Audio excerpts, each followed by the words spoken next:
The video had 12 million views and counting. 12 million strangers watching my husband pour his heart out at our wedding, telling the world exactly why he chose me. The comments section overflowed with heart emojis and women saying they were crying at their desks.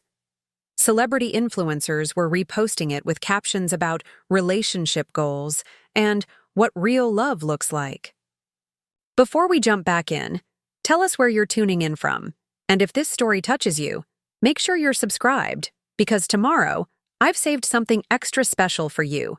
But none of those 12 million people knew the woman sitting. In the front row, dabbing her eyes with a lace handkerchief, was the same person who had spent 26 years telling me no man would ever want someone like me. My mother, Patricia Carter, real estate queen of Westlake Hills, had built her entire identity around appearances. Perfect house, perfect lawn, perfect daughter in Victoria, and then there was me. Emma. The disappointment. The one who would struggle to find anyone willing to put up with her quirks. Standing at that altar 3 months ago, watching Danny's face as he spoke words that would later make strangers across the internet believe in love again, I remembered every single time she had reminded me of my supposed unlovability. Every backhanded comment disguised as motherly concern, every comparison to my sister's effortless perfection. What Patricia never expected was that her years of criticism would lead to this moment, a moment where the whole world would see exactly what she had been wrong about. A moment where her tears would finally be for me, not because of me. The morning of our engagement party, I stood in the bathroom mirror of my small South Austin apartment, trying to summon the courage to face another family gathering. My reflection showed a 26-year-old woman with shoulder-length brown hair that refused to hold a curl the way Victoria's blonde locks did, and green eyes that Patricia always said were too intense for my own good. I wore a simple navy dress from Target, knowing it would earn the usual subtle scan of disapproval from my mother's perfectly trained real estate agent eyes. Danny emerged from the shower, water droplets still clinging to his shoulders, humming some melody he'd been working on for his elementary school students. He caught my reflection in the mirror and wrapped his arms around my waist from behind, pressing a kiss to my temple. "You're doing that thing again," he said softly, his dark eyes meeting mine in the mirror. "That thing where you disappear into your head before we see your family." I leaned into his warmth, letting his presence anchor me the way it had for the past year and a half. Danny Rodriguez had walked into my life during a company team-building event at Zilker Park, when my marketing team was forced to participate in what my boss Steven called synergy-building exercises. While everyone else groaned about the trust falls and group challenges, Danny had been there with the teachers from Zilker Elementary, laughing and encouraging kids who were struggling with the activities. I had been standing alone, picking at the catered lunch and wondering how quickly I could escape, when a soccer ball rolled to my feet. A group of third graders came running over, and behind them, this man with kind eyes and a guitar case slung over his shoulder. "Sorry about that," he'd said, bending to retrieve the ball. "The kids get excited when they see open space." His smile was genuine, the kind that reached his eyes and made tiny crinkles at the corners. "I'm Danny. I teach at the elementary school next to your office building." That was how it started. Not with fireworks or love at first sight, but with a soccer ball, and a man who spent his lunch breaks teaching children songs about kindness and his evenings playing acoustic sets at local coffee shops. Danny was everything my mother had convinced me I didn't deserve. Patient, talented, genuinely good. But standing in my bathroom that morning, preparing to announce our engagement to my family, I could hear Patricia's voice echoing in my mind, like a broken record. "Emma, sweetheart, you need to be realistic about your prospects. Men want women who enhance their lives, not complicate them." Danny turned me around to face him, his hands gentle on my shoulders. "Hey, what's going on?" "In there?" He tapped my forehead lightly with his index finger. I tried to smile, just nervous about telling everyone. You know how my mom gets."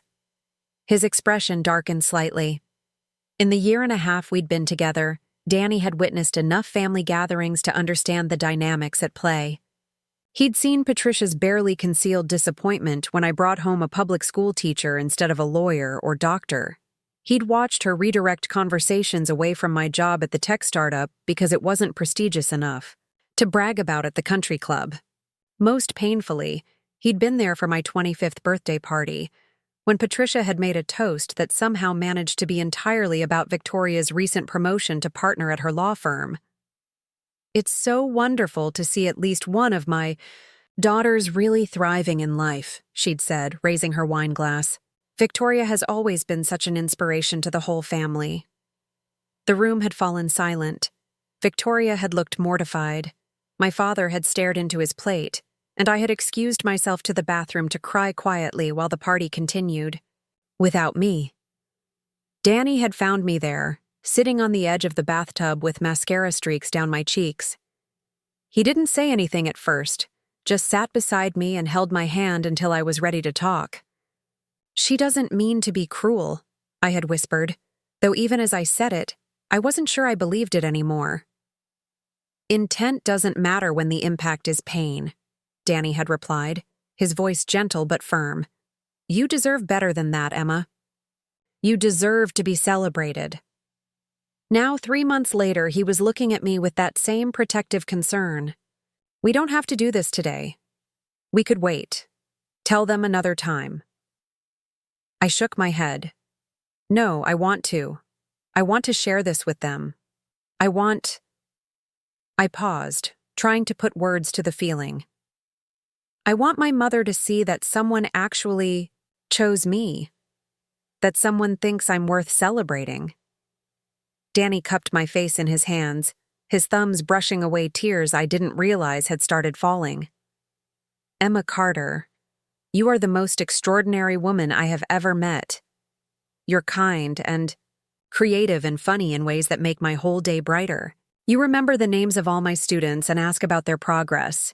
You paint these incredible watercolors that capture feelings I didn't even know existed. You make the best coffee in all of Austin, and you laugh at my terrible dad jokes, even when they're genuinely awful." I smiled despite my tears. "They are pretty awful." "The point is," he continued, "your mother's opinion doesn't define your worth. It never has. But if announcing our engagement helps you see yourself the way I see you, then we're going to walk into that house and share our news with confidence." An hour later, we pulled into the circular driveway of my childhood home in Westlake Hills. The house was a testament to Patricia's aesthetic sensibilities and financial success.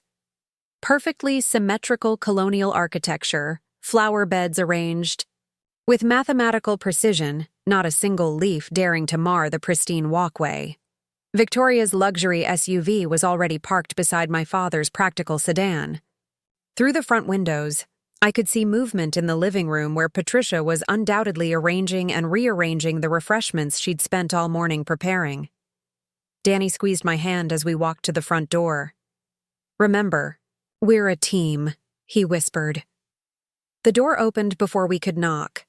Patricia stood there in a cream-colored cashmere sweater and perfectly pressed slacks, her salon-fresh blonde hair swept into an elegant updo.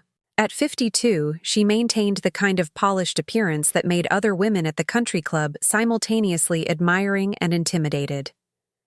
"Emma, darling," she said, leaning in for the kind of air kiss that avoided actually touching her makeup. "You're right on time. Hello, Danny." Her smile was polite but cool, the way it always was with him.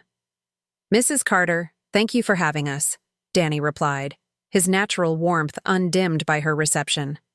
We followed her into the living room where Victoria and her husband Marcus were seated on the cream-colored sofa, and my father Rick occupied his usual chair by the window. Victoria jumped up immediately, wrapping me in a genuine hug that smelled like her signature Chanel perfume. "Em, I feel like I haven't seen you in forever," she said, and I could hear real affection in her voice. At 29, Victoria had inherited all of Patricia's physical gifts, but somehow managed to retain a kindness that our mother seemed to have lost somewhere along the way. Marcus stood to shake Danny's hand with the easy confidence of a successful businessman who'd never had to worry about anyone's approval. "Good to see you again, man. How's the teaching going?" As they settled into conversation about Danny's work with the elementary school music program, Patricia busied herself arranging a spread of artisanal cheeses and expensive crackers on the coffee table. I could see her cataloging every detail of my appearance, from my off-the-rack dress to my simple jewelry to the way my hair had already started to frizz in the Austin humidity. "Emma, you look—" She paused, searching for the right word. "Comfortable. That's nice, dear."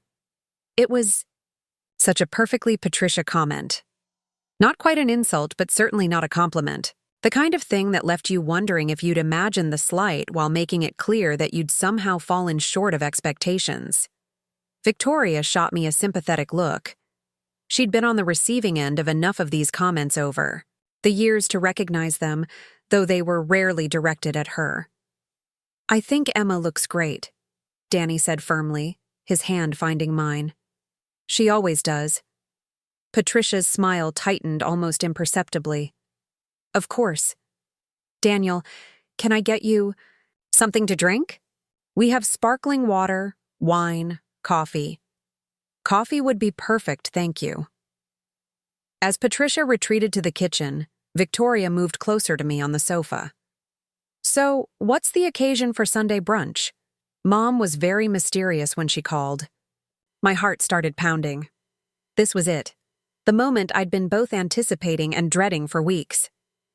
I looked at Danny, who nodded encouragingly. "Actually, we have some news to share," I began, my voice steadier than I felt. Patricia returned from the kitchen with a tray of coffee cups, her timing impeccable as always. She had a sixth sense for dramatic moments and rarely missed an opportunity to be present for important announcements. "News?" she asked, setting the tray down with practiced grace. "How exciting." I took a deep breath, feeling Danny's hand squeeze mine. "Danny and I are engaged." The silence that followed lasted maybe 3 seconds, but it felt like an eternity. Victoria's face broke into a brilliant smile. Marcus raised his coffee cup in a salute. My father's quiet face showed genuine pleasure for the first time in months. And Patricia? Patricia's expression was harder to read. Surprise, certainly. Something that might have been disappointment. And then, quickly, the mask of appropriate, maternal joy. "Engaged," she repeated as if testing the word. "Well, that's wonderful news." Victoria launched herself at me with a squeal of excitement. "Oh my God, Emma! Show me the ring! When did this happen? Where?" Preparing and narrating this story took us a lot of time, so if you are enjoying it, subscribe to our channel. It means a lot to us. Now back to the story. "Tell me everything." I extended my left hand, where Danny's grandmother's simple solitaire caught the light from the living room chandelier. It wasn't large or flashy by Westlake Hills standards, but it was beautiful in its simplicity, and it came with a story of love that had lasted 63 years. "It happened last weekend," Danny said, taking over when he saw I was getting emotional. "I took Emma to Ladybird Lake for a picnic, to the spot where we had our first real date. I'd been carrying the ring around for 2 months, waiting for the right moment. And it was perfect," I added, finding my voice again. "He played the song he wrote for me, and then he got down on one knee right there by the water." Victoria's eyes were already glistening with tears. "That's the most romantic thing I've ever heard. Marcus, why can't you be more like Danny?" Marcus laughed good-naturedly. "Hey, I proposed on a yacht in the Bahamas. That was pretty romantic." "Yes, but did you write me a song?" Patricia had remained unusually quiet during this exchange, sipping her coffee and studying Danny with an expression I couldn't quite decipher. Finally, she set down her cup and clasped her hands together. "A spring wedding, I assume. These things take time to plan properly. 6 months minimum if you want to secure a decent venue." "Actually, Danny said. We were thinking something smaller, more intimate. Maybe at the Allen House or Laguna Gloria. Patricia's eyebrows rose slightly. Those are lovely venues, of course, but rather modest for a Carter family wedding. Victoria's reception was at the Four Seasons, 300 guests. We're thinking more like 60 people, I said quickly. Just close family and friends. We want something personal, not a production. The temperature in the room seemed to drop several degrees. Patricia's smile became more strained.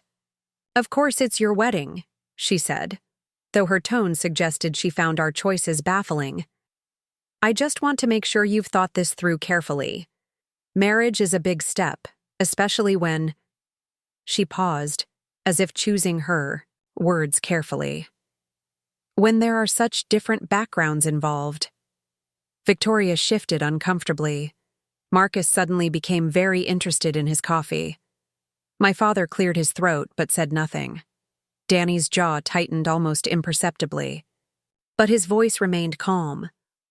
Different backgrounds can be a strength in a marriage. Emma and I complement each other well. Oh, I'm sure you do, Patricia replied, her real estate agent smile perfectly in place.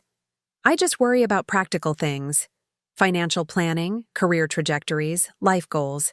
These things matter in a long-term partnership. It was happening. Again. The subtle undermining disguised as concern.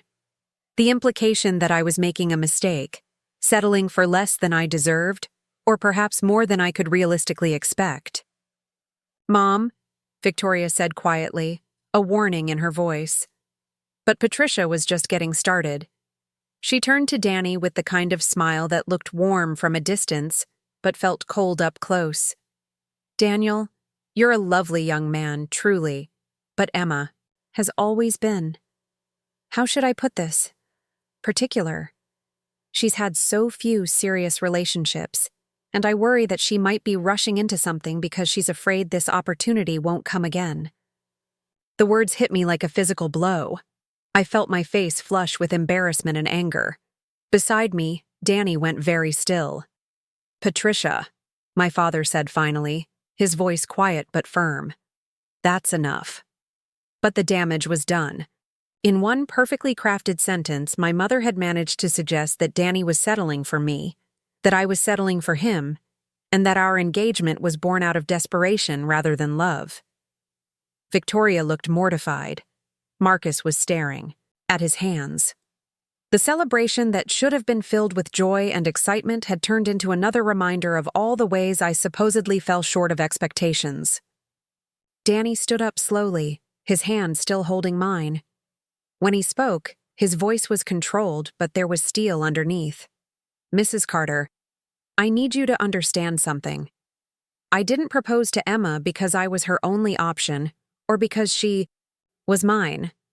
I proposed because in a year and a half of knowing her, she has made my life infinitely better in ways I didn't even know were possible. She's the kindest, most creative, most genuine person I've ever met. And if you can't see that, then I feel sorry for you, because you're missing out on knowing an incredible woman. The silence that followed was deafening. Patricia's face had gone pale, then flushed pink. Victoria was openly staring. Marcus looked like he wanted to applaud. And my father. My father was looking at Danny with something that might have been respect. Thank you for the coffee, Danny continued, his tone polite but final. We should probably go. We have other people to tell, people who will actually be happy for us. He helped me to my feet, his hand steady against my trembling. I managed to hug Victoria goodbye and kiss my father's cheek, but I couldn't bring myself to look at Patricia. As we walked toward the front door, I heard her voice behind us, pitched higher than usual. Emma, don't be dramatic. I was simply trying to have an honest conversation about your future. I turned back one last time, seeing my mother framed in the doorway of her perfect living room, surrounded by her perfect things, looking genuinely confused by the reaction she'd provoked. No, Mom, I said quietly. You were doing what you always do, making me feel like I'm not good enough. But you know what? Danny's right. I am good enough. I'm more than good enough. And I'm done letting you convince me otherwise. Walking out of that house, with Danny's arm around my shoulders and my engagement ring catching the afternoon sunlight, I felt something shift inside me. For the first time in my life, I had someone who saw my worth clearly and wasn't afraid to defend it. I didn't know then that 6 months later, Patricia would be crying in the front row of our wedding as Danny's Vows went viral around the world. I didn't know that she would call me 3 days after the video hit 12 million views, her voice thick with tears, and something that sounded like regret. All I knew was that I was done apologizing for being loved. The drive back to my apartment was quiet, but not uncomfortable. Danny's hand rested on my knee as he navigated the familiar streets of Austin, past the food trucks and murals that made this city feel like home in a way my childhood house never had. "I'm proud of you," he said finally as we pulled into my parking space, "for standing up to her, for defending us." I leaned over and kissed him, tasting coffee and possibility. "I'm proud of you, too. You didn't have to do that." "Yes, I did," he said simply. "She needed to hear it. And more importantly, you needed to hear it." As we climbed the stairs to my small apartment with its secondhand furniture and walls covered, in my amateur paintings, I realized something had changed. The woman who had walked into that house this morning, nervous about her mother's approval, was gone. In her place was someone who knew exactly what she was worth. And in 6 months, when 12 million strangers watched my husband tell the world why he chose me, Patricia Carter would finally understand what she had been blind to all along. The seeds of my mother's cruelty were planted long before I understood what they would grow into. Looking back now, I can trace the pattern to my earliest memories, though at the time they seemed like isolated incidents rather than a systematic campaign to diminish my sense of self-worth. I was 7 years old when I first realized that love in the Carter household came with conditions. It was Christmas morning, and Victoria and I had rushed downstairs in our matching red pajamas that Patricia had bought for the annual family photo. The tree was magnificent, as always, draped in gold and silver ornaments that caught the morning light streaming through the bay windows. Victoria, 10 years old and already showing signs of the beauty that would define her teenage years, squealed with delight as she unwrapped present after present. A delicate jewelry box that played a tinkling melody. A collection of hardcover Nancy Drew books with gilded edges. A porcelain doll with real hair and a wardrobe of miniature dresses. My pile was smaller, which I noticed but didn't question. Children accept the world as it's presented to them, and I had no reason to believe this disparity meant anything significant. I unwrapped my gifts with equal enthusiasm. A coloring book, a box of crayons, a stuffed rabbit with one slightly crooked ear, but it was Patricia's reaction that would burn itself into my memory. When Victoria opened each gift, Patricia clasped her hands together and exclaimed over how perfect each item was, how much thought had gone into selecting it, how special Victoria was to receive such beautiful things. When I showed her my rabbit, stroking its soft fur and naming it Buttons on the spot, Patricia smiled absently and said, "How nice, dear." "Victoria, come let me help you set up your jewelry box." I didn't understand then that I was witnessing the establishment of a hierarchy that would define my childhood. Victoria was the sun around which our family orbited, and I was a distant planet, acknowledged but rarely examined closely enough to be truly seen. The differences became more pronounced as we grew older. When Victoria expressed interest in ballet, Patricia enrolled her in the most prestigious studio in Austin and bought her a wardrobe of leotards in every color. When I mentioned wanting to try art classes, Patricia suggested I could practice drawing at home with the supplies we already had. "Art classes are expensive, Emma," she explained with that patient tone that suggested I should have known better than to ask. "And Victoria's dance lessons are already quite a commitment, maybe next year." Next year never came. Instead, I learned to navigate the complex ecosystem of my family's attention, understanding instinctively that my needs and desires would always be secondary to Victoria's. I became skilled at asking for less, expecting less, celebrating small acknowledgments as if they were grand gestures. When I was 12, Victoria made the cheerleading squad at Austin High. Patricia threw a celebration dinner, inviting extended family and family friends to toast her achievement. I had made honor roll that same semester, but when I mentioned it during Patricia's speech about Victoria's success, she smiled and said, "That's wonderful too, sweetheart," before immediately returning her attention to the cheerleading trophy. The message was clear. Academic achievement was expected and unremarkable. Being chosen, being celebrated, being deemed worthy of attention required something more, something I apparently lacked. High school was when the comparisons became weaponized. Victoria floated through her teenage years like a golden-haired goddess, homecoming princess junior year, homecoming queen senior year, dating the quarterback and then the student body president. Her social calendar was so full that Patricia had to hire an assistant to help coordinate Victoria's schedule. Meanwhile, I retreated into books and art, finding solace in the library after school and spending weekends painting watercolors in my bedroom. I had friends, but they were the quiet ones, the ones who preferred coffee shops to parties and conversations about books to gossip about boys. Patricia tolerated my introversion but never celebrated it. When I won second place in a regional art competition junior year, she hung the certificate on the refrigerator beneath Victoria's homecoming court photo and a clipping from the local newspaper about the cheerleading team's regional championship. "It's nice that you have hobbies," Patricia said when I showed her the medal that came with the art prize. "Creativity is important, though I do hope you're focusing on your academics, too. Victoria's GPA is almost perfect." The comparison stung, not just because it dismissed my achievement, but because it implied that my success was somehow less valuable than Victoria's. Art was a hobby. Cheerleading and popularity were accomplishments. Senior year brought college applications and the conversations that would shape the next chapter of my life. Victoria had her heart set on the University of Texas Law program, following in the footsteps of Marcus Williams, the pre-law student she'd been dating since the beginning of her senior year.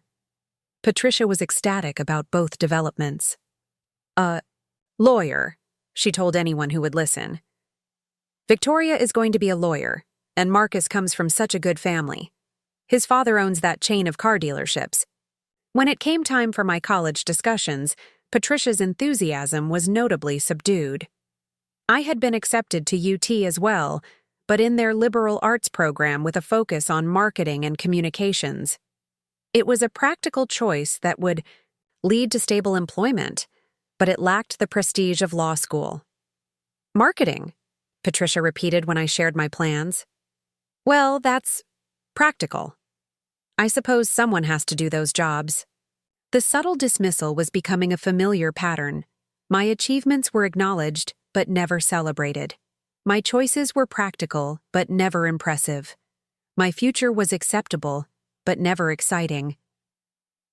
It was around this time that Patricia began making comments about my romantic prospects, observations that seemed casual but carried an undercurrent of concern that felt more like criticism. "Emma, you really should make more of an effort with your appearance," she said one morning, as I headed out for a study session with friends. "You're pretty enough, but pretty enough isn't sufficient when you're competing with girls like Victoria. Men notice these things." The comment landed like a stone in my stomach. Until that moment, it hadn't occurred to me that I was in competition with my sister for male attention. I had been focused on grades and college applications and figuring out what I wanted to do with my life. But according to Patricia, I should have been strategizing about how to attract a husband. "I'm not really thinking about dating right now," I replied, which was mostly true. There had been a boy in my AP English class who made my heart race when he smiled at me, but I was too shy to do anything about it. Patricia's expression softened into something that might have been sympathy if it weren't tinged with pity. "Oh, sweetheart, that's probably for the best right now. You have plenty of time to figure out how to make yourself more appealing." Victoria was just naturally gifted in that area.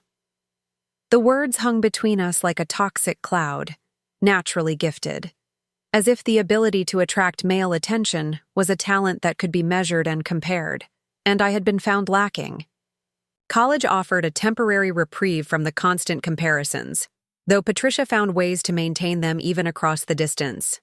Weekly phone calls that always included updates about Victoria's achievements and social calendar followed by polite inquiries about my own life that felt more obligatory than interested. "Victoria made Dean's List again," Patricia would say, "and she and Marcus went to the most lovely charity gala last weekend. She looked absolutely stunning in her gown. How are your classes going, dear?" The implication was clear. Victoria was excelling academically and socially, living the kind of life that warranted detailed recounting. My experiences were worthy of general inquiry, but not specific interest. When Victoria got engaged to Marcus, during her final semester of law school, Patricia's joy was effusive and infectious. She planned an engagement party that resembled a small wedding, inviting half of Austin society to celebrate the union of two prominent families. The local newspaper society page covered the event, featuring a photo of Victoria and Marcus that Patricia had professionally printed and framed. I was genuinely happy for Victoria. Marcus was kind and clearly adored her, and she glowed with the kind of happiness that seemed to emanate from her very core. But watching Patricia's pride and excitement, seeing how she threw herself into planning and celebrating this milestone, I couldn't help but wonder what it would feel like to be the daughter who inspired that level of maternal enthusiasm. After college, I moved into my small apartment in South Austin and started my job at the tech startup. It was entry-level work with entry-level pay, but I loved the creative aspects of marketing and the collaborative atmosphere of a young company. I was finally building a life that felt authentically mine, separate from the comparisons that had defined my childhood. Patricia's reaction to my career choice was predictably lukewarm. "A startup," she said, as if the word left a bad taste in her mouth. "Well, I suppose everyone has to start somewhere. Though I do worry about job security. Victoria's firm represents such established clients." Even my independence became a source of subtle criticism. My apartment was charming in the way that suggested it was adequate but nothing special. My car was reliable rather than impressive. My social life was quiet instead of vibrant. It was during this period that Patricia's comments about my romantic life became more frequent and more pointed. Every family gathering included some reference to my single status, observations that seemed designed to remind me that I was falling behind some invisible timeline. "Emma's focusing on her career right now," Patricia would tell relatives who asked about my dating life, her tone suggesting this was a temporary phase rather than a valid choice. Though I do worry that she's becoming too set in her ways. Men like women who are available and flexible. The irony was that I was dating, sporadically and without much success. There had been a few relationships that lasted a month or two, nice men who were ultimately looking for something I wasn't ready to give or wanted things I wasn't interested in providing. But I was 24 years old, financially independent, and relatively content with my life. The urgency that Patricia felt about my romantic prospects seemed misplaced. That changed when Victoria and Marcus got married in a lavish ceremony at the Four Seasons. The wedding was everything Patricia had dreamed of. 300 guests, an 8-piece orchestra, flowers flown in from Ecuador, and a dress that cost more than my annual rent. Victoria looked like a princess, Marcus looked like a prince, and Patricia looked like the mother of the bride who had orchestrated a fairy tale. I was the maid of honor, standing at the altar in a designer dress that Patricia had selected and paid for, watching my sister marry her college sweetheart in front of half of Austin's social elite. It was beautiful and romantic and everything. A wedding should be. But it was also a stark reminder of the life Patricia expected her daughters to live, and how far I was from meeting those expectations. During the reception, as I watched Patricia work the room with the confidence of a woman in her element, I overheard her conversation with Mrs. Henderson from the country club. "Victoria looks absolutely radiant," Mrs. Henderson said. "You must be so proud. And what about Emma? Is she seeing anyone special?" Patricia's pause was brief but noticeable. "Emma is still figuring things out. She's always been more of a late bloomer. I keep telling her that she needs to put herself out there more, but she's become rather particular. I worry that she's developing unrealistic expectations." The words hit me like a physical blow. Late bloomer, particular, unrealistic expectations. Each phrase was a small knife, cutting away at my confidence and self-worth. According to my mother, my single status wasn't a temporary situation or a personal choice, but evidence of fundamental flaws that needed to be corrected.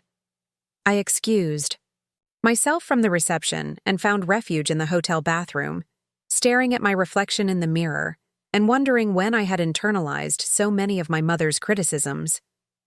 When had I started believing that my worth was tied to my ability to attract and keep a man? When had I accepted that my life was somehow incomplete without the validation of romantic partnership? The answer was gradual and insidious. 24. Years of subtle messages that my sister was the golden child, and I was the consolation prize. 2 decades of comparisons that positioned me as the less attractive, less accomplished, less desirable daughter. A lifetime of being told that my standards were too high. My approach was wrong. My very essence was somehow insufficient for the kind of love that came easily to others. Standing in that bathroom, surrounded by the sounds of celebration for my sister's perfect wedding, I made a decision. I was done allowing Patricia's voice to narrate my life story. I was done accepting that her limitations defined my possibilities. I was done believing that love was something I had to earn through transformation, rather than something I deserved by virtue of being human. I didn't know then that 6 months later, I would meet Danny Rodriguez at a company picnic and discover what it felt like to be seen and valued for exactly who I was. I didn't know that a year and a half after that, he would propose to me by Lady Bird Lake and write vows that would make 12 million strangers believe in love again. All I knew was that I was ready to write my own story, one that didn't require my mother's approval or anyone else's validation.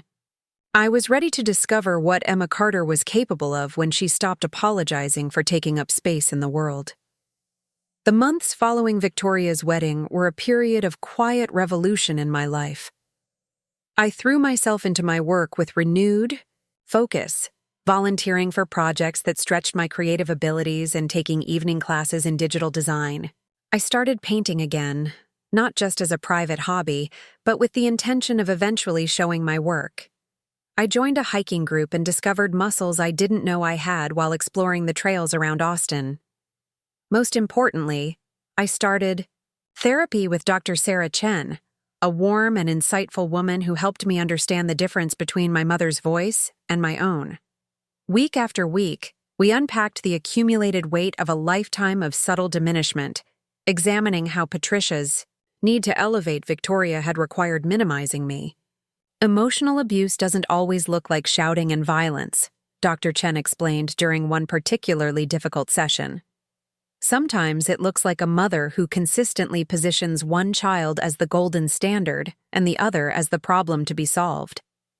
It was revolutionary to have someone name what I had experienced, to validate that the hurt I felt was real and justified. For the first time, I understood that the problem wasn't my sensitivity or my unrealistic expectations. The problem was a family dynamic that required me to be small so that Victoria could be large. Armed with this new understanding, I began to set boundaries with Patricia. I stopped accepting her criticism as objective truth. I started ending phone calls when she became disparaging. I declined family events where I knew I would be subjected to comparisons and commentary about my romantic failures. Patricia's response to these changes was swift and telling. She accused me of being oversensitive and dramatic. She insisted that she was only trying to help, that her observations came from a place of love and concern. She painted herself as the victim of my newfound assertiveness, wounded by my rejection of her guidance. But I held firm, supported by Dr. Chen's counsel and my own growing sense of self-worth. I was learning to trust my instincts, to value my own opinions, to believe that my life had meaning and purpose, even if it didn't match Patricia's template for success. It was in this state of cautious confidence that I attended the company team building event where I would meet the man who would change everything. I didn't know that Danny Rodriguez was about to walk into my life with a soccer ball and a smile that would make me forget every cruel thing my mother had ever said about my romantic prospects. I only knew that for the first time in my adult life. I felt ready to be loved for exactly who I was, without apology or transformation. I felt ready to trust that the right person would see my worth clearly, would celebrate my quirks rather than tolerate them, would choose me not despite my imperfections, but because of the unique combination of strengths and vulnerabilities that made me Emma. The foundation had been laid for something beautiful to grow, though I wouldn't recognize it until I was standing in Danny's arms, listening to him defend my worth to my mother, with a conviction that took my breath away. The girl who had spent Christmas morning comparing her gifts to Victoria's was finally ready to receive the greatest gift of all: unconditional love from someone who saw her clearly and chose her completely. But first, I had to learn to see myself through his eyes instead of my mother's. I had to discover that the voice that had been whispering "not good enough" for 26 years was not the voice of truth, but the voice of a woman whose own insecurities had required a scapegoat. I had to understand that love wasn't something I had to earn through perfection, but something I deserved simply by being human. The stage was set for transformation, though I couldn't have imagined the magnitude of what was coming. I couldn't have predicted that an elementary school teacher with kind eyes and a guitar would see past every defense Patricia had convinced me to build, or that his love would be so pure and powerful that it would eventually move millions of strangers to tears. All I knew was that I was ready to stop living my life in the shadow of my sister's perfection and step into the light of my own worth. I was ready to discover what Emma Carter was capable of when she stopped asking permission to exist and started embracing the fullness of who she was meant to be. The Austin spring air carried the scent of blue bonnets and barbecue as I walked across Zilker Park toward the company team building event that would change my life forever. I had almost called in sick that morning, dreading another forced corporate bonding experience with trust falls and awkward icebreakers. My boss Stephen had been enthusiastic about the collaboration with Zilker Elementary School, something about community outreach and building relationships with local institutions, but I suspected it was really about getting good photos for the company's social media accounts. I wore my most comfortable jeans and a simple green blouse that brought out my eyes, not because I was trying to impress anyone, but because I had learned that comfort was my best armor against social anxiety. 6 months of therapy with Dr. Chen had taught me to honor my own needs instead of constantly trying to meet other people's expectations, and what I needed that day was to feel like myself. The park was already bustling with activity when I arrived. Austin Tech Solutions employees mingled with elementary school teachers, while children from the after-school program ran between stations set up for various team-building activities. There was something infectious about their energy, their complete lack of self-consciousness as they threw themselves into games and challenges with pure enthusiasm. I found my marketing team gathered around a picnic table laden with breakfast, tacos and coffee, looking about as thrilled as I felt about the mandatory fun ahead. My colleague Jennifer caught my eye and rolled hers dramatically. 3 hours of trust exercises and group challenges, she muttered. I could be finishing the Morrison account presentation instead of pretending to care about synergy. But as the morning progressed, something unexpected happened. The artificial corporate atmosphere began to dissolve under the genuine warmth of the teachers and the infectious joy of the children. I found myself laughing as third graders taught me their version of red light, green light, and actually enjoying a scavenger hunt that required teams of adults and kids to find hidden items around the park. It was during lunch break that the soccer ball came rolling toward me. I had wandered away from the main group, drawn to a quiet spot under an oak tree where I could eat my sandwich and do some people watching. The ball bounced off my foot and came to rest in the grass beside me. "Sorry about that," called a voice, and I looked up to see a man jogging toward me with an apologetic smile. He was tall, but not imposing, with dark hair that looked like he'd run his fingers through it and brown eyes that seemed to hold genuine warmth. The kids get excited when they see open space. He bent to retrieve the ball, and I noticed the easy way he moved, comfortable in his own skin in a way that immediately put me at ease. When he straightened up, his smile widened. "I'm Danny Rodriguez. I teach third grade at Zilker Elementary." His voice carried a slight Texas drawl softened by something else, maybe his family's heritage. "And you're clearly not one of my students, unless 8-year-olds are getting really tall these days." I laughed, genuinely amused by his easy humor. "Emma Carter. I work at Austin Tech Solutions, and I'm definitely old enough to know better than to sit in the path of flying soccer balls." "Well, Emma Carter from Austin Tech Solutions. Would you like to join us?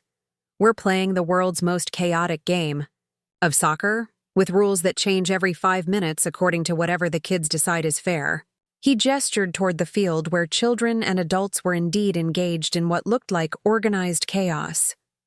Something about his invitation felt different from the usual forced interactions of corporate events. There was no agenda behind it, no networking angle or professional advancement goal. Just a teacher who noticed someone sitting alone and thought she might want to join the fun. "I should warn you," I said, standing and brushing grass off my jeans. "I have the athletic ability of a newborn giraffe. You might regret this invitation." Danny's laugh was rich and unguarded. "Perfect. You'll fit right in.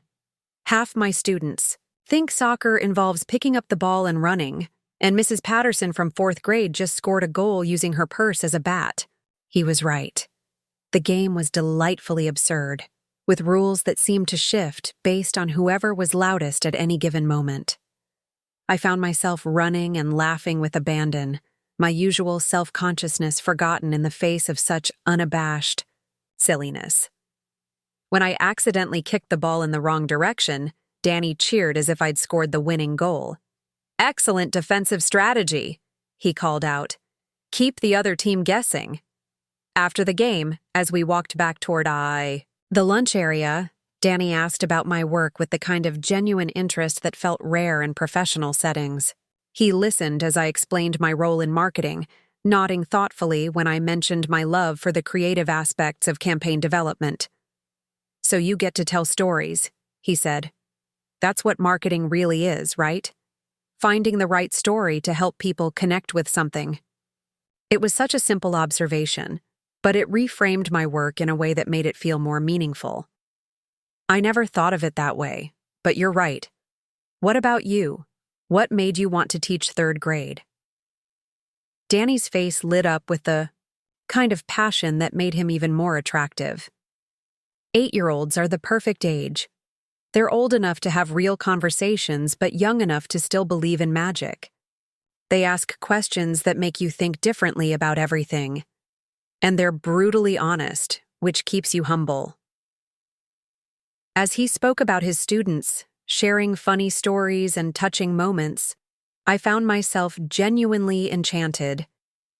Here was a man who had chosen a profession based on love rather than money, who found daily joy in nurturing young minds, who spoke about children with a tenderness that made my heart skip.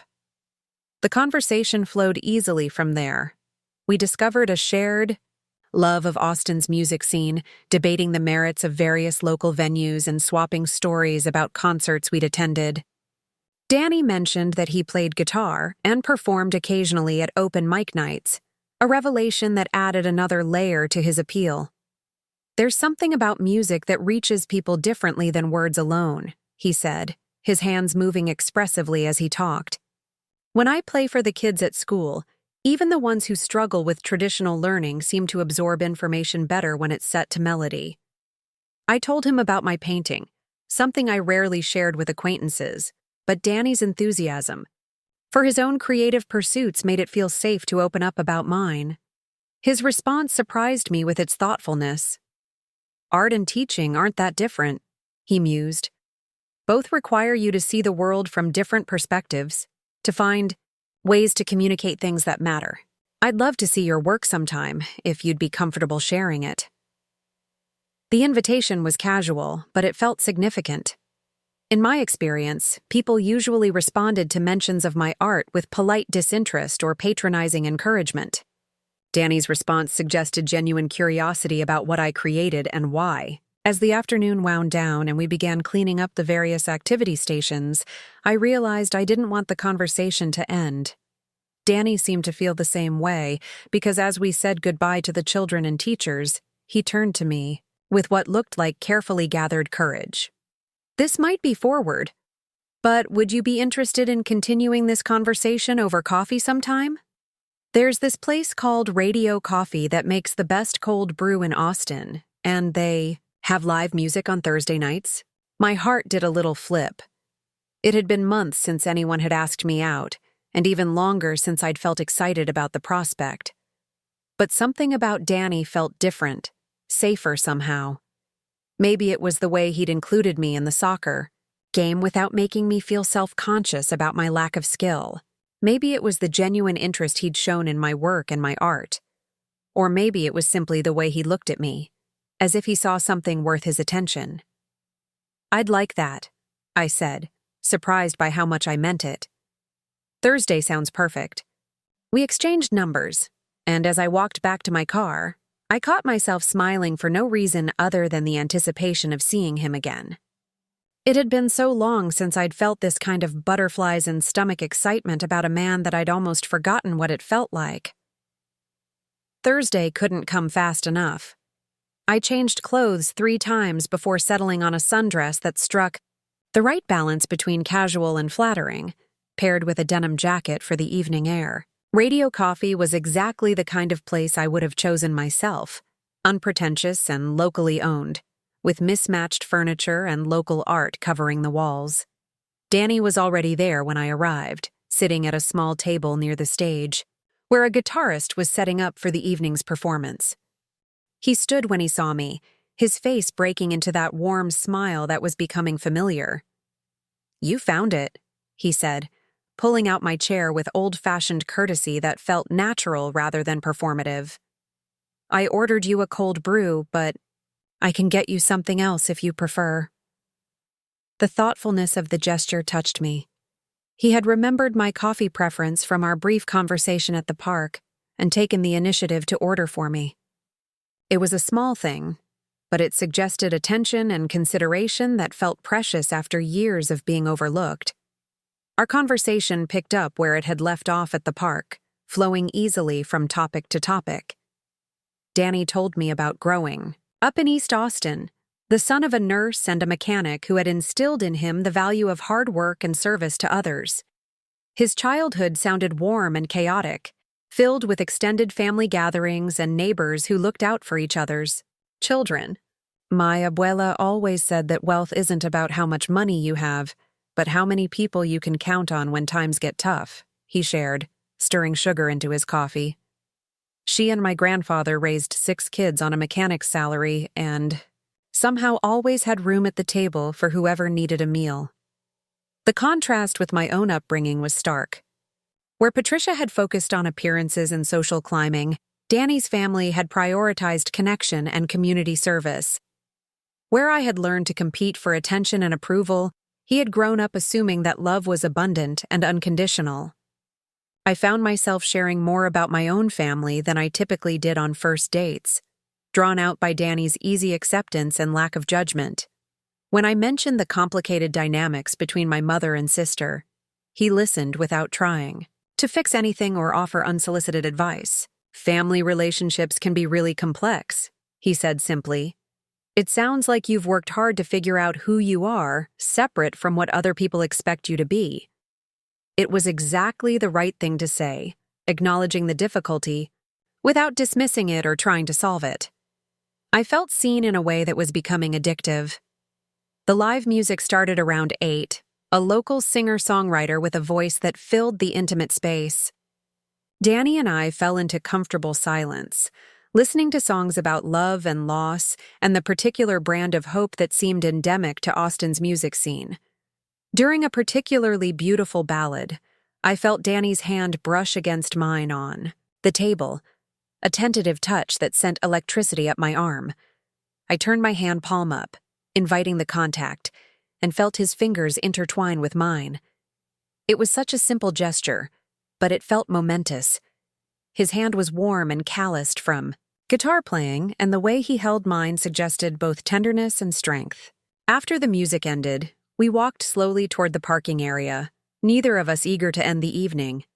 The Austin night air was soft and sweet, carrying the scent of jasmine from someone's garden. "I had a really wonderful time tonight," Danny said as we reached my car. "Would you maybe be interested in doing this again? I know a great spot for breakfast tacos, and there's a farmer's market on Saturday mornings with live music." "I'd love that," I replied, meaning it completely. "But I should warn you, I'm slightly obsessed with breakfast tacos. It could get dangerous." Danny's laugh was warm in the darkness. "I think I can handle dangerous levels of breakfast taco enthusiasm." He walked me to my car door, and for a moment we stood close enough that I could smell his cologne. Something clean and masculine that suited him perfectly. When he leaned down to kiss my cheek goodnight, the contact sent warmth spreading through my entire body. "Drive safely, Emma Carter," he said softly. "I'll text you about Saturday." As I drove home through the quiet streets of Austin, I realized something fundamental had shifted. For the first time in my adult life, I felt genuinely excited about the possibility of romance. Not because I needed validation or was trying to prove something to my mother, but because I had met someone who made me want to explore what we could build together. The following Saturday morning found us at the farmer's market, sharing breakfast. Tacos and wandering between stalls selling everything from hand-thrown pottery to locally grown peaches. Danny bought flowers for his grandmother and honey for his classroom, small gestures that revealed his thoughtful nature. We listened to a bluegrass band while sitting on hay bales, my head resting against Danny's shoulder as fiddle music filled the air. It felt natural and right, as if we'd been doing this for years instead of days. "This is nice," I murmured, meaning more than just the music or the setting. "Yeah," Danny agreed, his arm tightening around me slightly. "It really is." Our relationship developed with a sweetness that surprised me. Danny was patient in ways I hadn't known men could be, content to let things unfold naturally without pushing for physical intimacy or emotional confessions. He seemed genuinely interested in understanding who I was, asking thoughtful questions about my art and my work and my dreams for the future. He introduced me to his world gradually, inviting me to school concerts where his third graders performed songs he'd taught them, bringing me to family gatherings where his relatives welcomed me with warmth that felt overwhelming after a lifetime of conditional acceptance. His mother, Rosa, was everything Patricia wasn't, warm and nurturing and interested in people for who they were, rather than what they could offer. The first time I met her, she hugged me like I was already family and insisted I take home a container of her homemade tamales. "Danny talks about you constantly," she confided while we stood in her kitchen, watching him play guitar for his young cousins in the living room. "He lights up when he says your name." The observation made my heart flutter with possibility. I was falling for Danny Rodriguez in ways that felt both thrilling and terrifying. He represented everything I had convinced myself I didn't deserve: kindness without conditions, love without prerequisites, acceptance without transformation requirements. When he first told me he loved me, We were sitting by Lady Bird Lake watching the sunset paint the water gold and pink. The words came easily, naturally, as if he'd been thinking them for weeks and had finally found the right moment to voice them. "I love you, Emma," he said simply, his hand finding mine on the blanket we'd spread on the grass. "I love your kindness, and your creativity, and the way you see beauty in things other people overlook. I love how you care about your students at work, and how you remember details about my kids at school. I love that you paint feelings I can't put into words and that you laugh at my terrible jokes even when they're genuinely awful." Tears sprang to my eyes as I absorbed his words. No one had ever loved me for being exactly who I was, without suggesting improvements or modifications. Danny's love felt like coming home to a place I'd never been, but had always been searching for. "I love you too," I whispered, the words feeling both monumental and inevitable. "I love your kindness and your passion for teaching and the way you make everyone around you feel valued. I love that you see good in everything and that you choose hope even when things are difficult." We kissed there by the water as the sun disappeared behind the Austin skyline, and I felt something settle in my chest that I'd never experienced before. Complete acceptance. Total security. The bone-deep knowledge that I was loved not despite my flaws, but because of the entire complex package that made me who I was. Patricia's voice, which had narrated my romantic life for so long with warnings about being too particular and setting unrealistic expectations, finally fell silent. In its place was Danny's voice, steady and sure, telling me I was worthy of love exactly as I was. The months that followed were a revelation. Danny integrated seamlessly into my life while encouraging me to expand in ways that felt authentic rather than forced. He came to my art show debut at a local coffee shop, standing proudly next to my watercolors as strangers admired my work.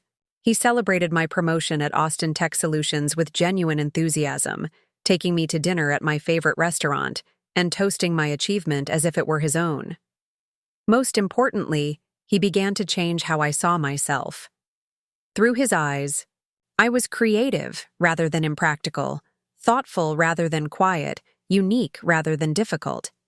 He helped me understand that the qualities Patricia had positioned as weaknesses were actually strengths, that my sensitivity was empathy, my introversion was depth, my artistic nature was a gift to be celebrated rather than tolerated. When Danny proposed that evening by Lady Bird Lake, exactly 1 year after our first coffee date, it felt like the most natural progression in the world.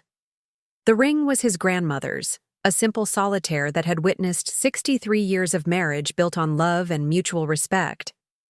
"Emma Carter," he said, down on one knee as the water lapped gently at the shore. "You've made my life infinitely better just by being in it. Will you marry me and let me spend the rest of my life showing you how extraordinary you are?" Through happy tears, I said yes, not because I needed marriage to feel complete, but because I couldn't imagine building a future with anyone else. Danny had shown me what love could look like when it was based on acceptance rather than improvement, celebration rather than tolerance. As we planned our wedding in the months that followed, I realized that everything Patricia had said about my romantic prospects had been wrong. I hadn't needed to lower my standards or change myself to find love. I had simply needed to wait for someone who was capable of seeing my worth clearly and choosing me completely. The girl who had spent her childhood believing she was less lovable, then her sister was about to marry a man who made her feel like the most precious person in the world. And in 6 months, his wedding vows would go viral not because they were performed by celebrities or featured elaborate production values, but because they captured something rare and beautiful about what love could be when it was truly unconditional. Standing in that bathroom mirror on the morning of our engagement party, with Danny's arms around my waist and his voice reminding me of my worth, I finally understood what my mother had never been able to see. Love wasn't something I had to earn through perfection or settle for due to limited options. Love was something I deserved simply by being human, and Danny Rodriguez had made that truth impossible to ignore.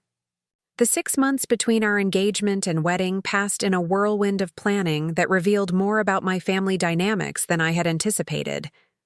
While Danny and I envisioned an intimate celebration focused on love and community, Patricia had very different ideas about what a Carter family wedding should entail. The first major conflict arose during our venue selection. Danny and I had fallen in love with Laguna Gloria, the contemporary art museum overlooking Lake Austin.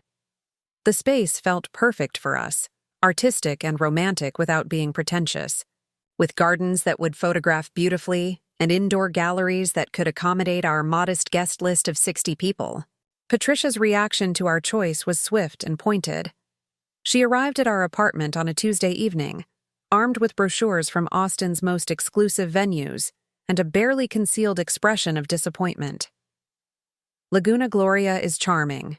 "Of course," she said, spreading glossy photographs across our coffee table with the precision of a real estate presentation. "But, Emma, darling, this is your wedding. Don't you want something more significant? The Four Seasons has a cancellation for your date. I could make some calls." Danny and I exchanged glances across the table. We had specifically chosen our venue because it reflected our values and aesthetic preferences, not because it would impress Patricia's social circle. "We love Laguna Gloria, Mrs. Carter," Danny said diplomatically. "It's exactly what we want for our celebration." Patricia's smile tightened in the way that had become familiar over the months of wedding planning. "Of course, Daniel. Though I do hope you've considered the guest experience. 60 people is quite small, and some of our family friends will expect to be included. The Hendersons, the Masons, the entire Bridge Club. They've attended every significant Carter family event for decades." This was the crux of our disagreement.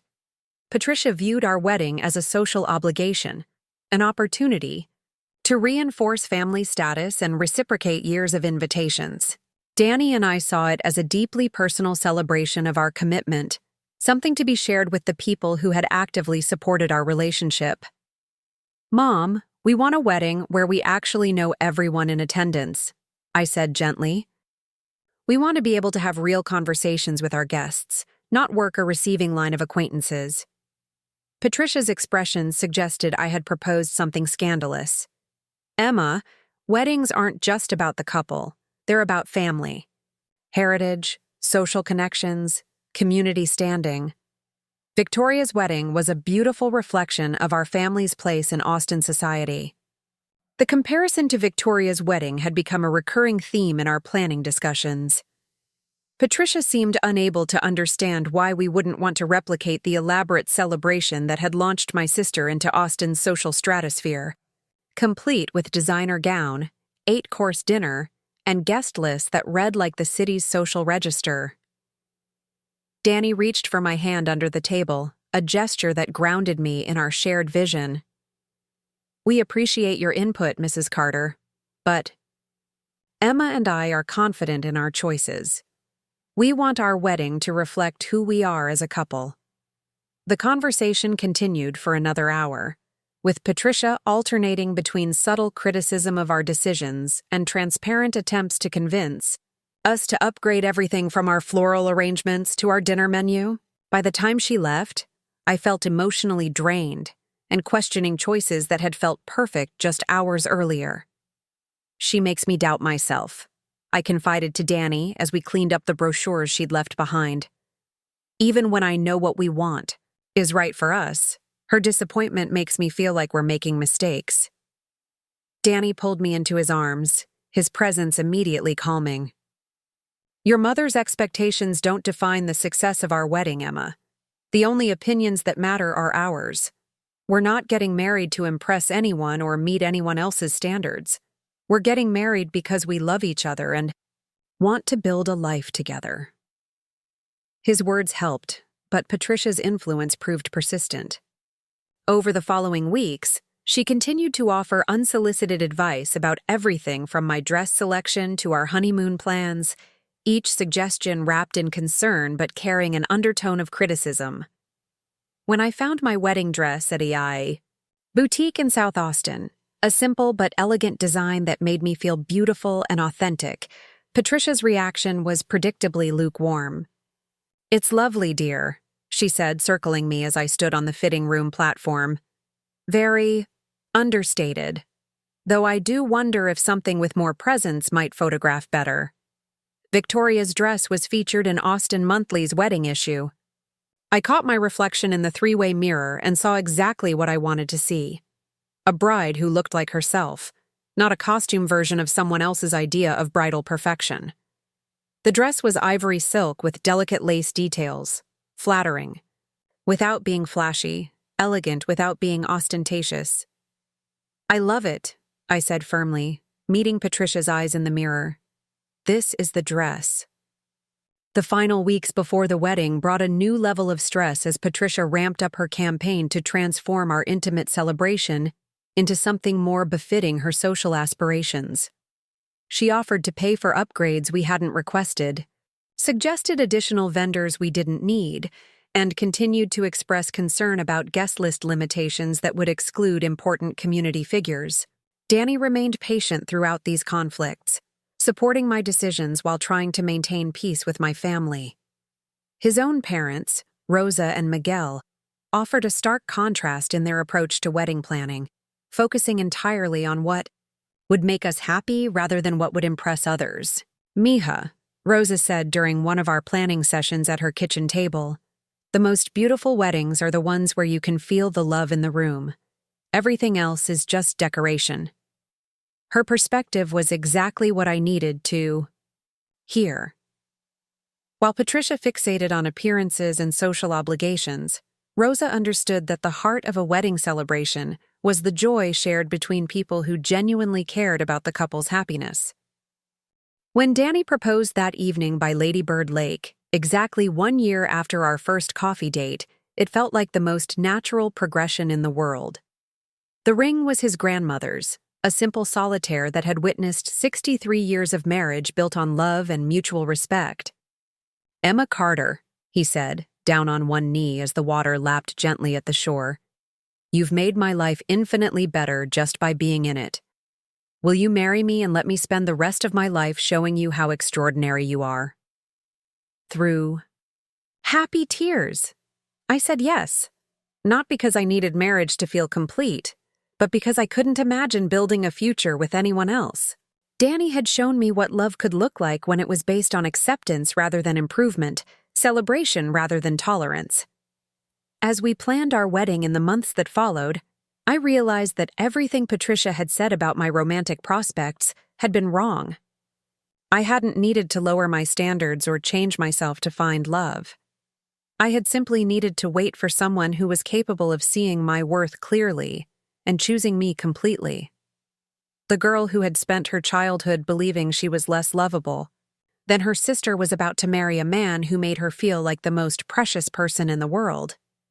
And in 6 months, his wedding vows would go viral not because they were performed by celebrities or featured elaborate production values, but because they captured something rare and beautiful about what love could be when it was truly unconditional. Standing in that bathroom mirror on the morning of our engagement party, with Danny's arms around my waist and his voice reminding me of my worth, I finally understood what my mother had never been able to see. Love wasn't something I had to earn through perfection or settle for due to limited options. Love was something I deserved simply by being human, and Danny Rodriguez had made that truth impossible to ignore. The 6 months between our engagement and wedding passed in a whirlwind of planning that revealed more about my family dynamics than I had anticipated. While Danny and I envisioned an intimate celebration focused on love and community, Patricia had very different ideas about what a Carter family wedding should entail. The first major conflict arose during our venue selection. Danny and I had fallen in love with Laguna Gloria, the contemporary art museum overlooking Lake Austin. The space felt perfect for us, artistic and romantic without being pretentious, with gardens that would photograph beautifully and indoor galleries that could accommodate our modest guest list of 60 people. Patricia's reaction to our choice was swift and pointed. She arrived at our apartment on a Tuesday evening, armed with brochures from Austin's most exclusive venues and a barely concealed expression of disappointment. Laguna Gloria is charming. Of course, she said, spreading glossy photographs across our coffee table with the precision of a real estate presentation. But, Emma, darling, this is your wedding. Don't you want something more significant? The Four Seasons has a cancellation for your date. I could make some calls. Danny and I exchanged glances across the table. We had specifically chosen our venue because it reflected our values and aesthetic preferences, not because it would impress Patricia's social circle. We love Laguna Gloria, Mrs. Carter, Danny said diplomatically. It's exactly what we want for our celebration. Patricia's smile tightened in the way that had become familiar over the months of wedding planning. Of course, Daniel. Though I do hope you've considered the guest experience. 60 people is quite small, and some of our family friends will expect to be included. The Hendersons, the Masons, the entire Bridge Club. They've attended every significant Carter family event for decades. This was the crux of our disagreement. Patricia viewed our wedding as a social obligation, an opportunity to reinforce family status and reciprocate years of invitations. Danny and I saw it as a deeply personal celebration of our commitment, something to be shared with the people who had actively supported our relationship. Mom, we want a wedding where we actually know everyone in attendance, I said gently. We want to be able to have real conversations with our guests, not work a receiving line of acquaintances. Patricia's expression suggested I had proposed something scandalous. Emma, weddings aren't just about the couple, they're about family. Heritage, social connections, community standing. Victoria's wedding was a beautiful reflection of our family's place in Austin society. The comparison to Victoria's wedding had become a recurring theme in our planning discussions. Patricia seemed unable to understand why we wouldn't want to replicate the elaborate celebration that had launched my sister into Austin's social stratosphere, complete with designer gown, 8-course dinner, and guest list that read like the city's social register. Danny reached for my hand under the table, a gesture that grounded me in our shared vision. We appreciate your input, Mrs. Carter, but Emma and I are confident in our choices. We want our wedding to reflect who we are as a couple. The conversation continued for another hour, with Patricia alternating between subtle criticism of our decisions and transparent attempts to convince us to upgrade everything from our floral arrangements to our dinner menu. By the time she left, I felt emotionally drained and questioning choices that had felt perfect just hours earlier. She makes me doubt myself, I confided to Danny as we cleaned up the brochures she'd left behind. Even when I know what we want is right for us, her disappointment makes me feel like we're making mistakes. Danny pulled me into his arms, his presence immediately calming. Your mother's expectations don't define the success of our wedding, Emma. The only opinions that matter are ours. We're not getting married to impress anyone or meet anyone else's standards. We're getting married because we love each other and want to build a life together. His words helped, but Patricia's influence proved persistent. Over the following weeks, she continued to offer unsolicited advice about everything from my dress selection to our honeymoon plans, each suggestion wrapped in concern but carrying an undertone of criticism. When I found my wedding dress at a boutique in South Austin, a simple but elegant design that made me feel beautiful and authentic, Patricia's reaction was predictably lukewarm. It's lovely, dear, she said, circling me as I stood on the fitting room platform. Very understated, though I do wonder if something with more presence might photograph better. Victoria's dress was featured in Austin Monthly's wedding issue.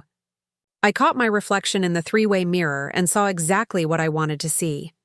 A bride who looked like herself, not a costume version of someone else's idea of bridal perfection.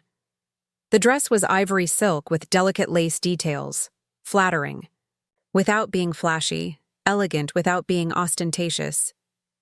I love it, I said firmly, meeting Patricia's eyes in the mirror. This is the dress. The final weeks before the wedding brought a new level of stress as Patricia ramped up her campaign to transform our intimate celebration into something more befitting her social aspirations. She offered to pay for upgrades we hadn't requested, suggested additional vendors we didn't need, and continued to express concern about guest list limitations that would exclude important community figures. Danny remained patient throughout these conflicts, supporting my decisions while trying to maintain peace with my family. His own parents, Rosa and Miguel, offered a stark contrast in their approach to wedding planning, focusing entirely on what would make us happy rather than what would impress others. "Mija," Rosa said during one of our planning sessions at her kitchen table, "the most beautiful weddings are the ones where you can feel the love in the room. Everything else is just decoration." Her perspective was exactly what I needed to hear. While Patricia fixated on appearances and social obligations, Rosa understood that the heart of a wedding celebration was the joy shared between people who genuinely cared about the couple's happiness. The week before our wedding, tensions reached a breaking point during our rehearsal dinner. Patricia had insisted on hosting the event at the country club, despite our preference for something more casual. The evening felt stilted and formal, with conversation revolving around Patricia's social connections rather than stories about Danny and me. During her toast, Patricia managed to make the evening about family legacy and social expectations rather than celebrating our relationship.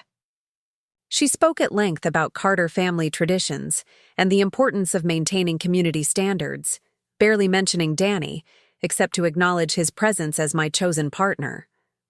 Victoria's face throughout Patricia's speech revealed her own discomfort with our mother's approach.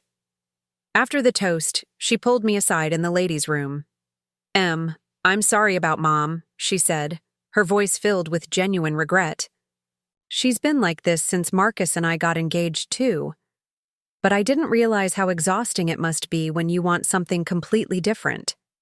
Her acknowledgement meant more than she could know.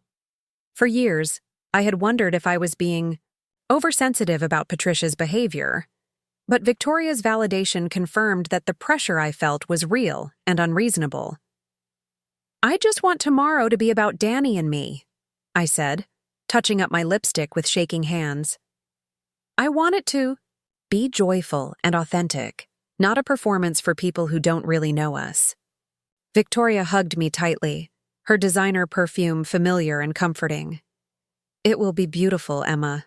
Don't let Mom's anxiety steal your joy." The morning of our wedding dawned clear and warm, typical October weather in Austin that felt like a gift from the universe. I woke up in my old bedroom at Patricia's house, where I had stayed the night according to tradition, feeling a mixture of excitement and nervousness that had nothing to do with my mother's expectations and everything to do with marrying the love of my life. Jessica, my maid of honor and former college roommate, arrived early with coffee and breakfast tacos, understanding exactly what I needed to start the day. Carmen, Danny's sister and my other bridesmaid, brought a bottle of champagne and an infectious energy that immediately lifted my spirits. "Today is going to be perfect," Carmen declared, popping the cork with dramatic flair. "I can feel it in the air. There's something magical happening." As we got ready in my childhood bedroom, transforming the space with flowers and champagne and laughter, I felt the weight of Patricia's expectations beginning to lift.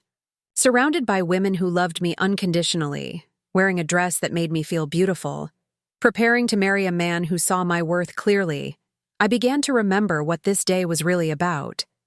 Patricia appeared in the doorway as Carmen was arranging my veil, her own appearance flawless as always. She wore a sophisticated navy dress with matching accessories, every detail coordinated to reflect her sense of style and social position. "Emma, you look..." She paused, and for a moment I saw something softer in her expression. "You look radiant, darling. Truly beautiful." The compliment was unexpected and genuine, catching me off guard. In that moment, I glimpsed the mother I had always hoped she could be, someone capable of celebrating my happiness without conditions or comparisons. "Thank you, Mom," I said, meaning it completely. The ceremony site at Laguna Gloria was transformed, with the simple elegance Danny and I had envisioned. White chairs arranged in intimate rows overlooking Lake Austin, flowers and soft pastels that complemented the natural setting, string quartet music that filled the air with romance and sophistication.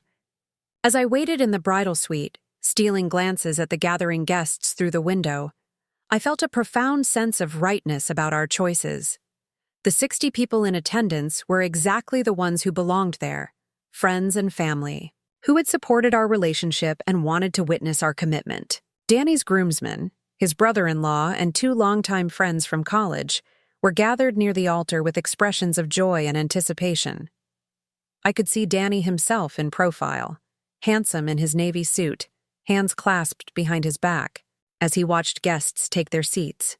My father appeared at the bridal suite door, his own nervous excitement evident in his formal posture and carefully styled hair. Rick Carter was not a man comfortable with emotional displays, but his pride in walking me down the aisle was unmistakable. "Ready, sweetheart?" he asked, offering his arm with old-fashioned courtesy. As we walked toward the ceremony site, my father leaned closer and spoke quietly. "Emma, I want you to know how proud I am of the woman you've become. Danny is a lucky man, and I'm grateful he sees what I've always seen in you." The words were simple, but powerful, validation from a man who rarely expressed his feelings, but whose support had become increasingly important as I'd grown older. Walking down the aisle on his arm, I felt surrounded by love from all directions. The moment I saw Danny waiting for me at the altar, everything else faded into background noise. His face lit up with pure joy when our eyes met, and I saw him mouth "beautiful" as I approached, his hand reaching out to meet mine. The ceremony itself passed in a blur of traditional vows and personal touches that reflected our relationship. We exchanged rings that symbolized our commitment, listened to readings chosen by family members, and participated in rituals that connected us to generations of couples who had made similar promises. But it was Danny's personal vows that transformed the moment into something extraordinary. As he began to speak, his voice steady and clear, carrying across the intimate gathering and somehow beyond it, I realized I was witnessing something that would resonate far beyond our small celebration.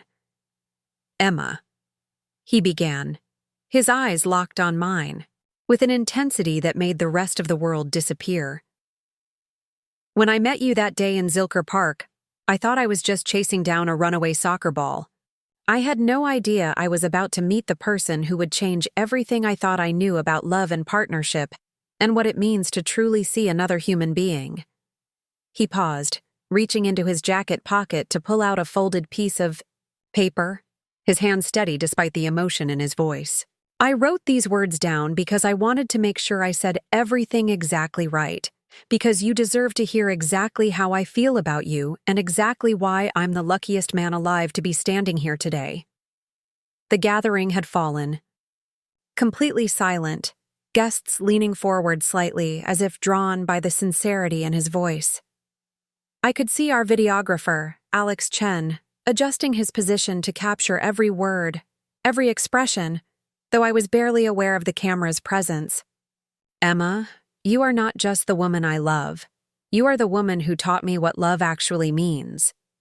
Before you, I thought love was about finding someone who fit into your life easily, someone who complemented your existing plans and goals. But you showed me that real love is about finding someone who makes you want to become the best version of yourself. Not because they demand it, but because their own goodness inspires it." I felt tears beginning to gather in my eyes as his words washed over me, each sentence a direct contradiction to every doubt Patricia had ever planted about my worthiness. "You are kind in ways that change people. I've watched you remember the names of my students' pets, ask follow-up questions about coworkers' sick relatives, and notice when someone needs encouragement before they even realize it themselves. Your empathy is not weakness, as some people might suggest, but the greatest strength I've ever witnessed."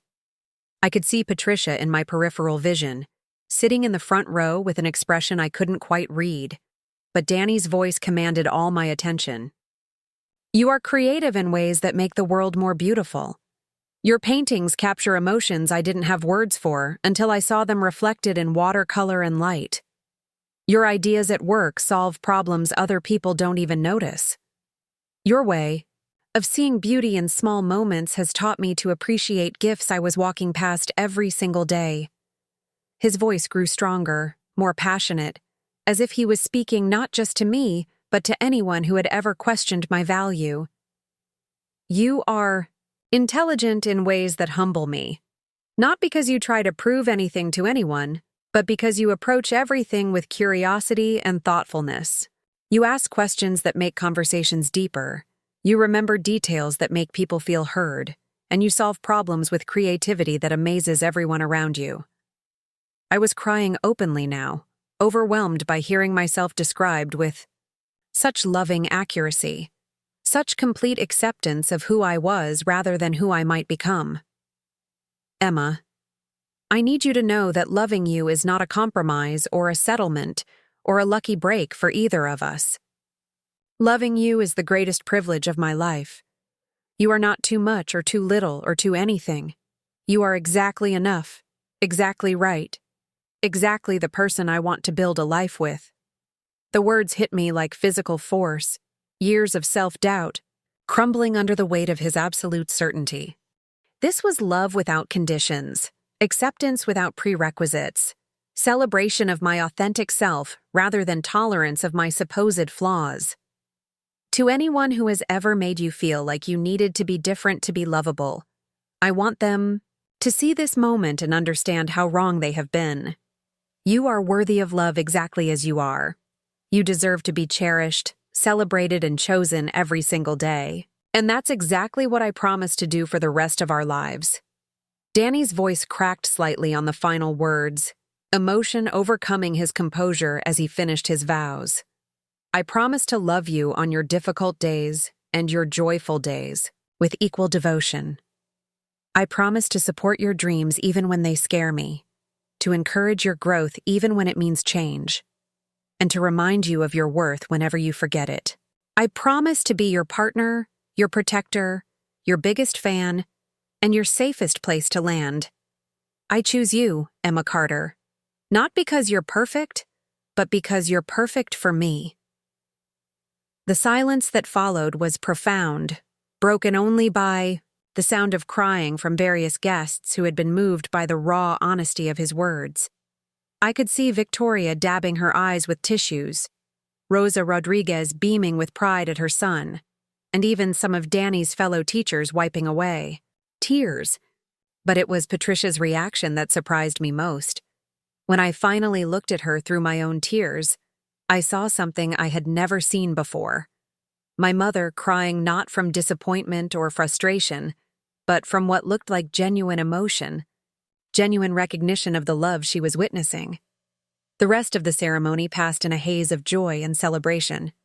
We exchanged rings, were pronounced husband and wife, and kissed to thunderous applause from our intimate gathering. But Danny's vows hung in the air like a blessing, a public declaration of worth that felt revolutionary after a lifetime of subtle diminishment. As we walked back down the aisle as husband and wife, guests showering us with rose petals and cheers, I felt fundamentally changed. Not just because I was married, but because I had been publicly celebrated for exactly who I was, by the person whose opinion mattered most. The reception was everything we had hoped for, filled with laughter and dancing and heartfelt toasts from people who genuinely cared about our happiness. But I noticed guests approaching us throughout the evening to comment specifically on Danny's vows, telling us they had never heard anything so beautiful, so authentic, so moving. Alex Chen, our videographer, pulled us aside during dinner to tell us he had captured something special. "I've filmed dozens of weddings," he said, his professional composure barely containing his excitement. "But I've never recorded vows like those. The emotion, the sincerity, the way everyone in attendance was completely captivated. This is going to be something people remember. He was more right than any of us could have imagined." Within hours of Alex posting a preview clip on his social media accounts, the video began gaining traction beyond our Austin community. Wedding blogs picked it up, social media influencers shared it, and suddenly Danny's words were reaching people around the world who needed to hear that they were worthy of unconditional love. But that night, as we danced to our first song as husband and wife, surrounded by the people who mattered most, I was focused entirely on the man holding me and the life we were beginning together. Danny had given me more than marriage vows. He had given me a public declaration of worth that would echo in my heart forever. The girl who had grown up believing she was less lovable than her sister had just been celebrated in front of God and community as someone deserving of the deepest love. And 12 million strangers were about to witness that same transformation, reminded that everyone deserves to be loved exactly as they are. The morning after our wedding, Danny and I woke up in our honeymoon suite at the Driscoll Hotel, sunlight streaming through the historic windows and the sounds of downtown Austin filtering up from the street below. We had decided to spend our first night as a married couple in the city we loved before flying to Costa Rica for our actual honeymoon, wanting to savor the transition from our wedding day to our new life together. I was lying in Danny's arms, still wearing his wedding ring on a chain around my neck because I couldn't stop touching it, when his phone began buzzing with an unusual number of notifications. We had agreed to keep our phones off during our wedding, day and night, wanting to be completely present for each other. But the persistent sound eventually drew his attention. "That's weird," Danny murmured, reaching for his phone with one arm while keeping the other around me. Alex texted me 17 times, and my mom called 6 times. I felt a flutter of concern. Rosa Rodriguez was not the type of person to call repeatedly unless something was genuinely urgent. Maybe there was an emergency with one of your family members? Danny sat up, scrolling through the messages with an expression of growing bewilderment. No, they're all about the wedding video. Alex is saying something about it going viral, but that doesn't make sense. He only posted it last night. Curiosity overcoming my desire to stay wrapped in our honeymoon bubble, I grabbed my own phone and immediately understood what had happened. My social media accounts were flooded with notifications, friend requests from strangers, and messages from people I hadn't spoken to in years. The preview video of Danny's vows had been shared thousands of times across multiple platforms, with comments pouring in from people around the world. "Danny," I said, my voice filled with amazement. "Look at this." I showed him my screen, where the video had been shared by wedding blogs, lifestyle influencers, and ordinary people who had been moved by his words. The comments were overwhelming in their positivity, with woman after woman saying the vows had made them cry, that they were sharing it with their daughters, that it had restored their faith in love. "This is incredible," one comment read. "Every woman deserves to be loved like this. These vows are what real love sounds like." Another said, "I'm showing this to my husband. This is how you tell a woman she's worthy."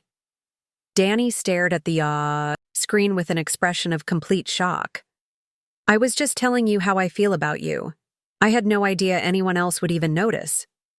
His humility in the face of sudden internet fame was typically Danny, more concerned about whether the attention might make me uncomfortable than excited about his 15 minutes of viral celebrity.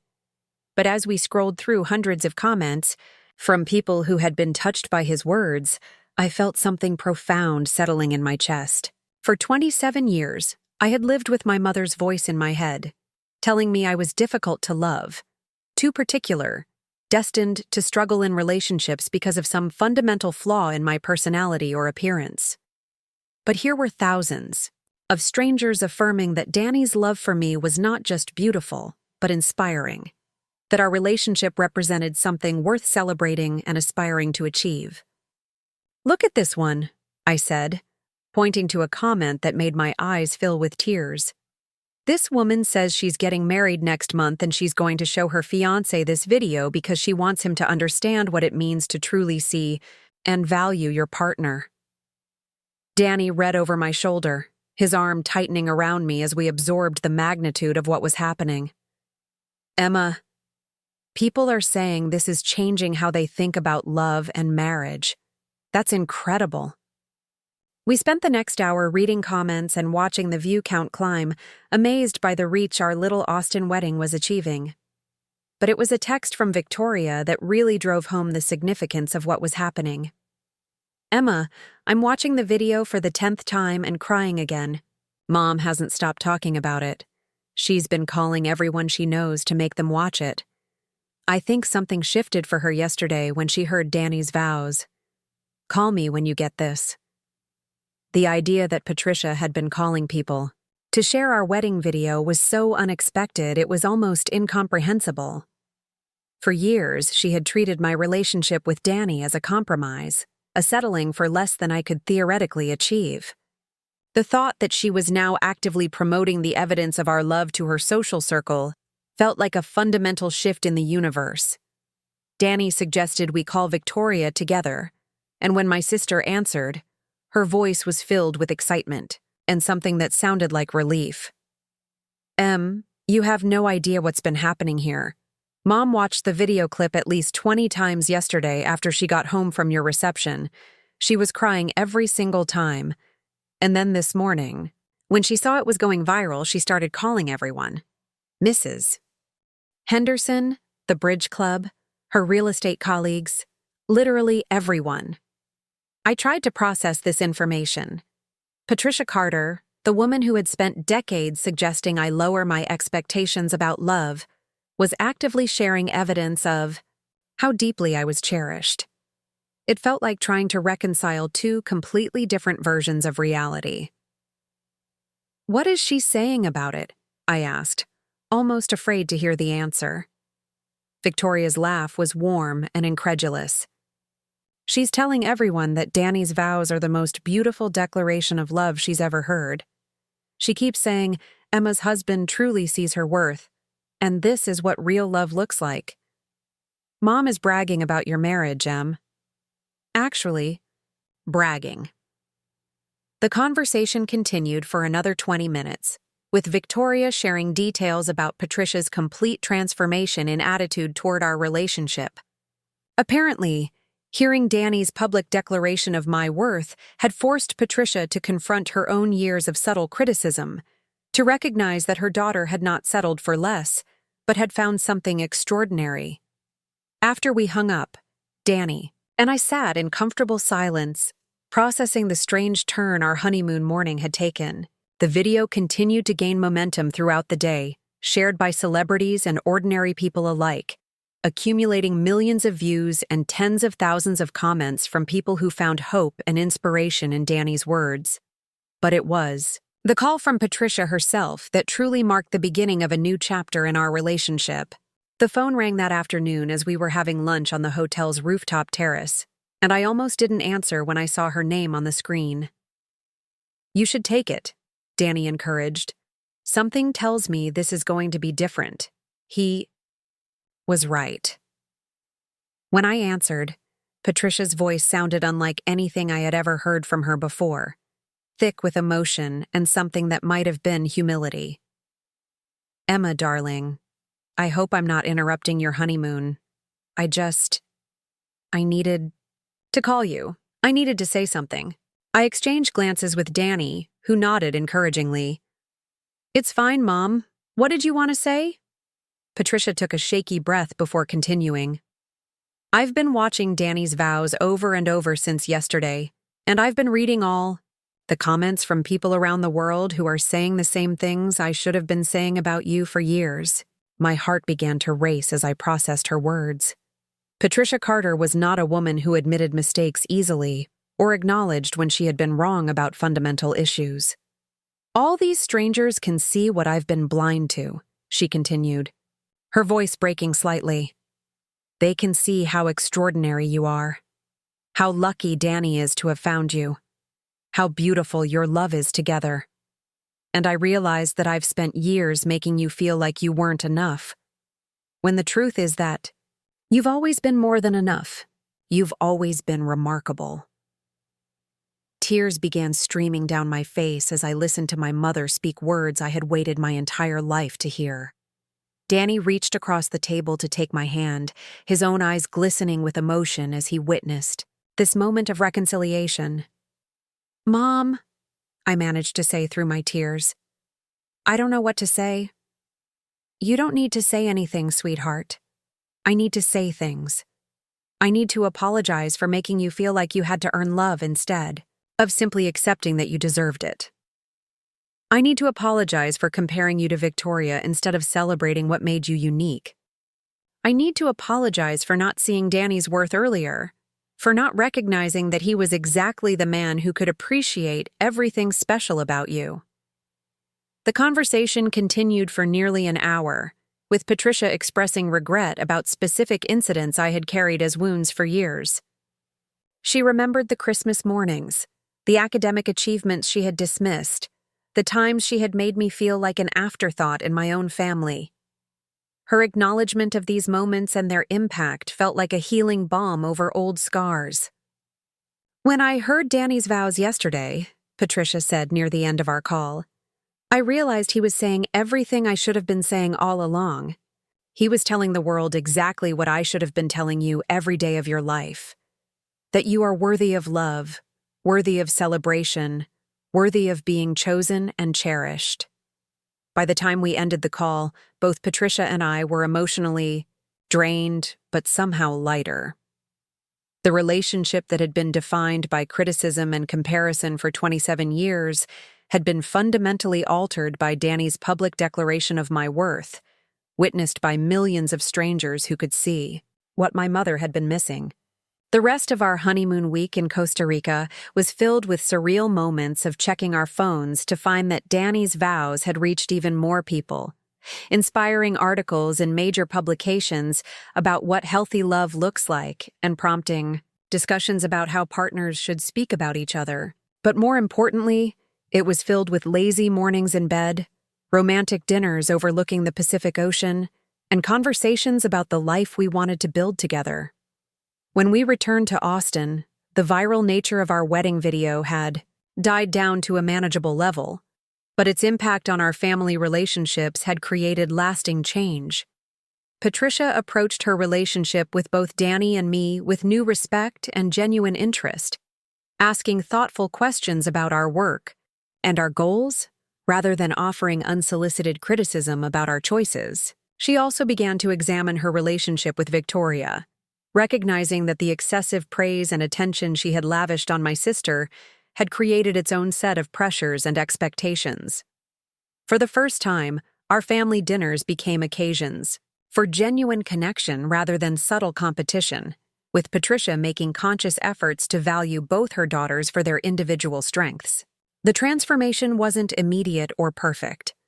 Decades of established patterns don't disappear overnight, and there were moments when Patricia's old habits reasserted themselves. But the foundation had shifted permanently. She had seen public evidence of my worth that she couldn't dismiss or minimize, and it had forced her to confront the ways she had failed to recognize that worth herself. 3 months after our wedding, I discovered I was pregnant. The news filled Danny and me with joy and excitement, but I also felt apprehensive about sharing it with Patricia, unsure how she would react to the prospect of becoming a grandmother. To my amazement, her response was everything I could have hoped for. She cried with happiness when we told her, immediately beginning to plan ways she could support us through the pregnancy and early parenthood.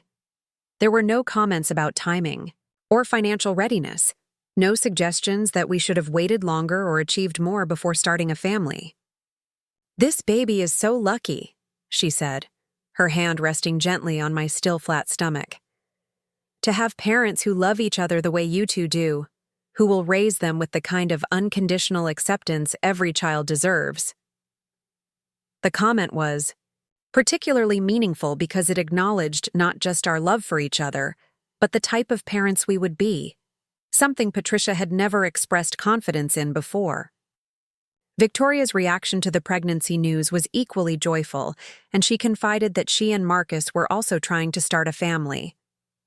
For the first time in our adult lives, My sister and I were experiencing major life transitions simultaneously without competition or comparison from our mother. "It's amazing how different Mom is now," Victoria observed during one of our sisterly lunch dates. "She's actually excited about both of our lives instead of just mine. I never realized how much pressure I was under to be the perfect daughter, until she stopped needing me to be that." The pregnancy progressed smoothly, with Danny proving to be exactly the supportive and attentive partner I had expected him to be. He sang to my growing belly, attended every doctor's appointment, and read countless books about child development and parenting techniques. His excitement about becoming a father was infectious and pure, unmarked by the anxiety about worthiness that had colored so many of my own life experiences. Patricia's involvement in the pregnancy was a revelation. She offered practical help without being intrusive, shared stories about her own pregnancies without making them the focus of attention, and expressed genuine excitement about meeting her grandchild. When I was hospitalized briefly for severe morning sickness, she showed up with flowers, magazines, and the kind of maternal comfort I had always craved but rarely received. "I want to be the kind of grandmother who builds up rather than tears down," she told me during one of her hospital visits. "I want this baby to always know how special and loved they are, without conditions or comparisons." The promise meant everything to me, representing a commitment to break the generational patterns that had defined my own childhood. Our daughter Elena was born on a warm spring morning, after 18 hours of labor that tested every limit of my physical and emotional endurance. Danny never left my side, coaching me through contractions, holding my hand during the difficult moments, and crying with joy when Elena took her first breath. Patricia was among the first visitors to meet her granddaughter, and watching her hold Elena for the first time was profoundly moving. She looked at that tiny baby with pure adoration, whispering promises about all the ways she would love and support her, all the adventures they would share together. "She's perfect," Patricia said, tears streaming down her face as Elena wrapped her tiny fingers around her grandmother's thumb. "Absolutely perfect, just like her parents." The unconditional acceptance in her voice was everything I had dreamed of hearing as a child, now being offered freely to my daughter. The cycle of criticism and comparison had been broken, replaced by celebration and affirmation. Elena's first year was filled with moments that continued to reinforce the positive changes in our family dynamics. Patricia delighted in her role as grandmother, babysitting regularly so Danny and I could have date nights, attending Elena's first milestones with enthusiasm and pride, and documenting every moment with the same attention she had once reserved, only for Victoria's achievements. More importantly, she began to make amends for past mistakes in concrete ways. She framed and displayed photos of my college graduation that had previously been overshadowed by Victoria's accomplishments.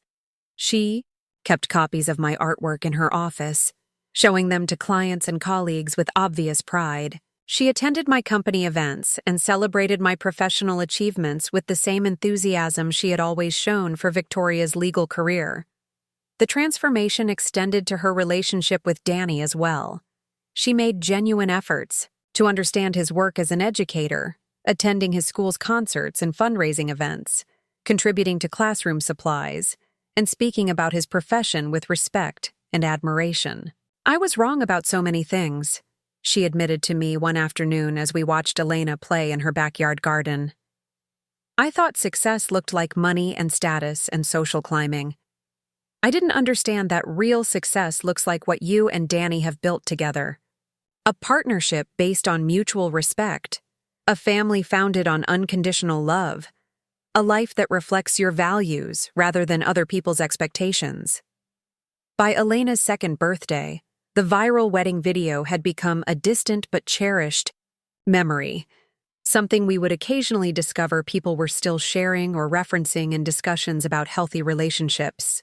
But its most important impact had been on our own family, catalyzing changes that had transformed painful relationships into sources of genuine support and joy. Victoria and Marcus welcomed their son James 6 months after Elena's second birthday, and Patricia approached her second grandchild with the same enthusiasm and unconditional love she had shown Elena. The contrast with how she had treated Victoria and me as children was stark and healing, evidence that people really can change. When confronted with the impact of their behavior, the family gatherings that had once been sources of anxiety and comparison became occasions I genuinely looked forward to. Elena and James played together while the adults enjoyed conversations about work, dreams, travel plans, and daily life without undercurrents of criticism or competition. Danny often marveled at the transformation, particularly during holidays when Patricia would go out of her way to make sure both daughters felt equally valued and celebrated. "Your mom has become one of my favorite people," he told me one evening, after a particularly warm family dinner. "I love watching her with Elena, seeing how much joy she gets from being a grandmother, and I love seeing how happy you are when you're with your family now." The healing wasn't just in my relationship with Patricia, but in my relationship with myself.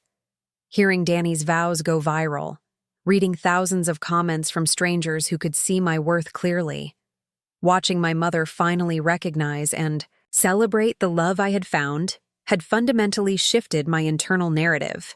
The voice that had whispered "not good enough" for decades had been replaced by a chorus of affirmation that included Danny's daily reassurances, Patricia's newfound appreciation, Victoria's sisterly support, and my own growing confidence in my inherent worth.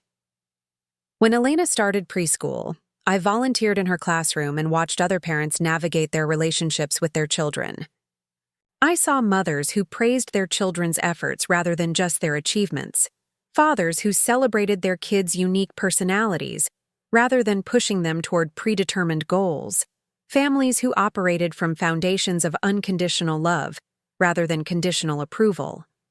These observations reinforced my commitment to raising Elena differently than I had been raised, but they also helped me appreciate the magnitude of Patricia's transformation. Changing fundamental parenting approaches and relationship patterns in your 50s is not easy, but she had done the difficult work of examining her behavior and making conscious changes. On our 5th wedding anniversary, Danny and I returned to Laguna Gloria for a private dinner, sitting on the same terrace where we had exchanged vows 5 years earlier. The space looked exactly the same, but we were completely different people than the nervous bride and groom who had promised to love each other for better or worse. "Do you ever think about that day?" Danny asked, his hand finding mine across the table as we watched the sunset paint Lake Austin in shades of gold and pink. "Every day," I replied honestly. "Not just because it was our wedding day, but because it was the day everything changed. The day you told the world I was worthy of love, and somehow that made everyone else see it too." Danny smiled, bringing my hand to his lips for a gentle kiss. "I didn't tell the world anything they couldn't. See for themselves, Emma. I just said out loud what was obvious to anyone who took the time to really look at you." As we drove home that night, past the familiar landmarks of the city where we had met and fallen in love and built a life together, I reflected on the journey that had brought us to this point. The girl who had spent her childhood believing she was less lovable than her sister had grown into a woman who was secure in her worth, surrounded by people who celebrated her authentic self, married to a man whose love had literally changed the world's perception of what she deserved. The viral video had been watched by over 50 million people across various platforms, inspiring countless articles about healthy relationships, being used in marriage counseling sessions, and referenced in wedding vows around the world. But its most important impact had been on our own family, healing relationships that had been damaged by decades of comparison and criticism. Elena, now 3 years old, was growing up in a family where love was abundant and unconditional, where her worth was never questioned or compared to anyone else's, where her unique personality was celebrated rather than corrected. She was confident and joyful and secure in ways that still amazed me, evidence of what children can become when they're raised with consistent affirmation rather than conditional approval. Patricia often told people that becoming a grandmother had been the greatest gift of her later life. But I knew the truth was more complex than that. Hearing Danny's vows had forced her to confront the ways she had failed to see and celebrate her own daughter's worth, creating an opportunity for healing that had benefited everyone in our family. The woman who had once told me I would struggle to find a man who could love someone like me now bragged to anyone who would listen about her son-in-law's famous wedding vows and her daughter's beautiful marriage. The transformation was so complete that sometimes I wondered if I had imagined the years of subtle criticism and comparison. But the scars were real, even if they had healed. The work I had done in therapy, the boundaries I had learned to set, the self-worth I had fought to claim, remained important foundations for navigating all my relationships. Danny's love had been catalytic, but the healing had required my own active participation and commitment to seeing myself clearly. As we tucked Elena into bed that anniversary night, listening to her chatter about her day at preschool and her plans for the weekend, I felt overwhelmed with gratitude for the life we had built together, a life where love was expressed freely, and frequently, where achievements were celebrated without comparison, where each person's unique gifts were recognized and valued. Danny sang Elena her favorite lullaby, a song he had written for her about being brave and kind and true to herself. His voice, the same voice that had declared my worth to millions of strangers, now offered our daughter the gift of unconditional acceptance that would shape her understanding of love for the rest of her life. Looking at my husband and daughter, together, surrounded by the evidence of the beautiful life we had created, I realized that the viral video had been about more than romantic love, or even family healing.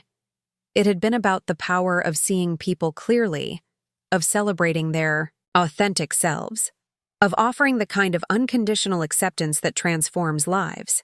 Danny had seen my worth when I couldn't see it myself. His public declaration had helped my mother see what she had been missing for decades. And together, we were raising a daughter who would never question whether she deserved to be loved exactly as she was. The girl who had grown up believing she was too particular, too difficult, too much trouble for anyone to truly love, had not only found her person, but had helped create a new generation that would never carry those doubts. And sometimes, late at night when the house was quiet and my family was sleeping peacefully around me, I would remember Danny's words from that October afternoon 5 years ago, words that had been heard around the world but had been meant just for me. You are worthy of love exactly as you are. You deserve to be cherished, celebrated, and chosen every single day. The words had become a foundation, a promise kept daily, a truth that had changed everything. And in the morning, I would wake up beside the man who had given me that gift, in a home filled with laughter and acceptance, ready to continue building a life based on the radical belief that everyone deserves to be loved completely for exactly who they are. Up next, you've got 2 more standout stories right on your screen. If this one hit the mark, you won't want to pass these up. Just click and check them out.